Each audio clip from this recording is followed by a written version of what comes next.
ಮತ್ತೊಂದು ಕಡೆ ನಾಗಮಂಗಲ ಕಿಚ್ಚು ಇವತ್ತು ಮತ್ತೊಂದು ಮಗ್ಗಲಿಗೆ ಹೊರಳಿದೆ. ವಿಪಕ್ಷ ನಾಯಕ ಆರ್ ಅಶೋಕ್, ಕೇಂದ್ರ ಸಚಿವೆ ಶೋಭಾ ಕರಂದ್ಲಾಜೆ ವಿರುದ್ಧವಾಗಿ ಎಫ್ಐಆರ್ ದಾಖಲಾಗಿದೆ. ಈ ಬಗ್ಗೆ ಉಭಯ ನಾಯಕರು ರಾಜ್ಯ ಸರ್ಕಾರವನ್ನ ತರಾಟೆಗೆ ತೆಗೆದುಕೊಂಡ್ರೆ ಪರಮೇಶ್ವರ್ ಅವರು ಇದಕ್ಕೆ ಸಂಬಂಧಪಟ್ಟಂಗೆ ತಿರುಗೇಟು ಕೊಡ್ತಾ ಇದ್ದಾರೆ.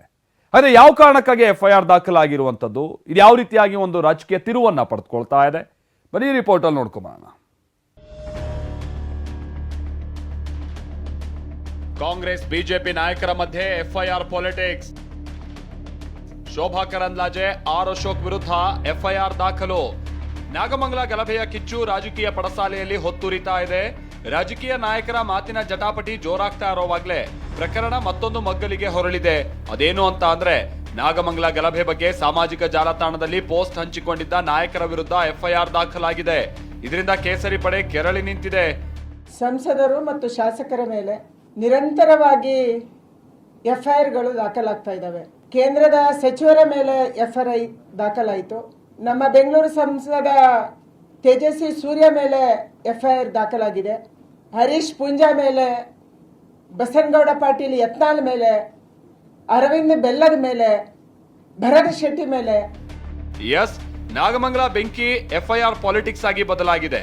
ಬಿಜೆಪಿ ನಾಯಕರು, ಸಂಸದರು, ಶಾಸಕರು, ಯತ್ನಾಳ್, ಬೆಲ್ಲದ್ ಸೇರಿದಂತೆ ಹಲವರ ಮೇಲೆ ಕಾಂಗ್ರೆಸ್ ಸರ್ಕಾರ ಎಫ್ಐಆರ್ ಹಾಕ್ತಾ ಇದೆ ಅಂತ ಕಮಲ ಪಡೆ ಕೆಂಡವಾಗಿದೆ. ಇದೀಗ ನಾಗಮಂಗಲ ಗಲಭೆಯಲ್ಲೂ ಆರ್ ಅಶೋಕ್, ಕೇಂದ್ರ ಸಚಿವ ಶೋಭಾ ಕರಂದ್ಲಾಜೆ ವಿರುದ್ಧ ಎಫ್ಐಆರ್ ದಾಖಲಾಗಿದೆ. ಸುಳ್ಳು ಮಾಹಿತಿ ಹಂಚಿದ ಹಾಗೂ ದೊಂಬಿ ಗಲಭೆಗೆ ಪ್ರಚೋದನೆ ಮಾಡಿರುವಂತ ಆರೋಪದಲ್ಲಿ ಎಫ್ಐಆರ್ ದಾಖಲಾಗಿದೆ. ನಾಗಮಂಗಲ ಟೌನ್ ಠಾಣೆಯಲ್ಲಿ ಕೇಸ್ ಬಿದ್ದಿದೆ. ಹೀಗಾಗಿ ವಿಪಕ್ಷದವರಾಗಿ ನಾವು ಮಾತನಾಡಲೇಬಾರ್ದ ಅಂತ ಕಿಡಿಕಾರ್ತಿದ್ದಾರೆ. ಟಿಪ್ಪುವನ್ನ ವೈಭವೀಕರಣ ಮಾಡೋದು ಮಾಡ್ತಾ ಇದ್ದಾರೆ. ಯಾವುದೇ ಕ್ರಮ ಕೈಗೊಳ್ತಾ ಇಲ್ಲ. ಯಾವ ಹುಡುಗ ಹನುಮಾನ್ ಚಾಲೀಸವನ್ನ ಚಿಕ್ಕಪೇಟೆಯಲ್ಲಿ ಹಾಕೊಂಡಿದ್ದ, ಅವನ ಮೇಲೆ ಹಲ್ಲೆ ನಡೆಯುತ್ತೆ. ಕೇಳಕ್ಕೆ ಹೋದ ನಮ್ಮ ಮೇಲೆ ಕೇಸ್ ಹಾಕಿದ್ರಿ ನೀವು. ಇವತ್ತು ಅಶೋಕ್ ಅವರು ಅಥವಾ ನಾವು ಮಾಡಿದ ತಪ್ಪೇನು? ಯಾವ ಅಪರಾಧಕ್ಕಾಗಿ ನೀವು ಎಫ್ಐಆರ್ ಅನ್ನು ಹಾಕಿದಿರಿ? ನಮ್ಮ ಅಪರಾಧ ನಿಮ್ಮನ್ನು ಕೇಳಬಾರ್ದು, ಕೇಳಿದ ಅಪರಾಧ. ನಿಮ್ಮನ್ನು ಪ್ರಶ್ನೆ ಮಾಡಿದ್ರೆ ಅಪರಾಧ. ಇವತ್ತು ಅಲ್ಪಸಂಖ್ಯಾತರನ್ನ ಓಲೈಕೆ ಮಾಡುವುದಕ್ಕಾಗಿ ಪ್ರಜಾತಂತ್ರವನ್ನ ಕಗ್ಗೊಲೆ ಮಾಡುವಂತದ್ದು ನೀವು ಮಾಡ್ತಾ ಇದ್ದೀರಿ. ಪ್ರಜಾತಂತ್ರದ ರಕ್ಷಕರು ನೀವು. ವಿರೋಧ ಪಕ್ಷದ ನಾಯಕನಾಗಿ ಸರ್ಕಾರವನ್ನ ನಾನು ತನಿಖೆ ಮಾಡಿ ಅಂತಾನೂ ಹೇಳ್ಬಾರ್ದು. ನನ್ನ ಬಾಯಿ ಮುಚ್ಚಿಸುವಂತ ಪ್ರಯತ್ನವನ್ನ ಸರ್ಕಾರ ಮಾಡ್ತಾ ಇದೆ. ಎಲ್ಲರ ಮೇಲೂ, ಯತ್ನಾಳ್ ಮೇಲೆ ಕೇಸ್ ಹಾಕಿದ್ದೀರಾ, ಶೋಭಾ ಕರಂದ್ಲಾಜೆ ಮೇಲೆ ಕೇಸ್ ಹಾಕಿದ್ದೀರಾ, ನನ್ನ ಮೇಲೆ ಕೇಸ್ ಹಾಕಿದ್ದೀರಾ. ಅಂದ್ರೆ ಇವರು ತೀರ್ಮಾನ ಮಾಡ್ಬಿಟ್ಟವ್ರು. ದ್ವೇಷ ರಾಜಕಾರಣ ಅಂತಿರುವ ಬಿಜೆಪಿ ನಾಯಕರ ಆರೋಪಕ್ಕೆ ತಿರುಗೇಟು ಕೊಟ್ಟಿರೋ ಕೈ ನಾಯಕರು ದ್ವೇಷ ರಾಜಕಾರಣ ಮಾಡಿಲ್ಲ, ತಪ್ಪು ಮಾಡಿದ್ರೆ ನೋಟಿಸ್ಗೆ ಉತ್ತರ ಕೊಡ್ಲಿ ಅಂದಿದ್ದಾರೆ.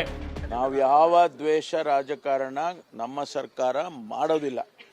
ಇನ್ನು ಅವ್ರು ಮಾಡ್ತಿದ್ದಾರೆ ಅಷ್ಟೇ. ನಾವು ಯಾವುದನ್ನು ಆ ರೀತಿ ಮಾಡೋದಿಲ್ಲ. ಅವ್ರು ಹೇಳಿ ಕಾನೂನು ವಿರುದ್ಧವಾಗಿ ಮಾಡಿದ್ದೇವೆ ಅಂತ ಯಾವುದಾದ್ರೂ ಹೇಳಿ.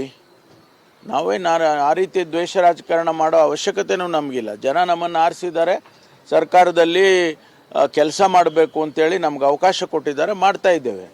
ಅದು ಬಿಟ್ಟು ನಾವು ದ್ವೇಷ ರಾಜಕಾರಣ ಮಾಡೋ ಅಗತ್ಯ ನಮ್ಗಿಲ್ವೇ ಇಲ್ಲ. ಯಾರು ಮಾಡಿದ್ರು ತಪ್ಪೇ ಅಲ್ಲ ಆಗುತ್ತೆ. ಅದೇ ರೀತಿ ಈಗ ಇವ್ರಿಗೂ ಒಂದು ನೋಟಿಸ್ ಹೋಗುತ್ತೆ.